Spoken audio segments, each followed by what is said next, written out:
জোর জবরদস্তি করেছে। মেম্বারের মেয়েগুলো আবারও তোর সাথে জোর জবরদস্তি করেছে, কলার ধরেছে। হায় রে আবুল, আজকে তো ওদের খেলা শেষ করে দেবো একদম। কি রে মেম্বারের মেয়ে, তোদের কি খেয়ে কোনো কাজ নেই যে রাস্তায় ছেলেদের সাথে জোর জবরদস্তি করিস? দেখ আজকে বুলবুলি তোদের কি হাল করে না। কি রে আবুল, তোর বোনকে নিয়ে এসেছিস দেখে ভয় পাবো নাকি? দেখ তোর বোন আজ এখান থেকে জিন্দা যেতে পারে কিনা সেটাই আসল কথা, বুঝলি?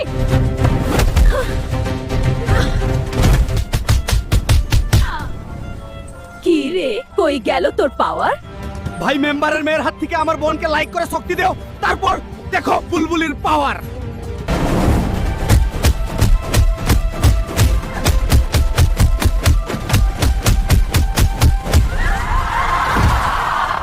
কি রে মেম্বার, মেয়েদের কি কোনো শিক্ষা দিসনি? আজকে শুধু ওয়ার্নিং দিয়ে গেলাম, নেক্সট টাইম কিন্তু খুঁজেও পাবি না। ভাই তোর বোন থাকতে তুই কোনো চিন্তা করিস না। বন্ধুরা, বুলবুলি পাওয়ার ভালো লাগলে লাইক করে চ্যানেলটা সাবস্ক্রাইব করে দিন।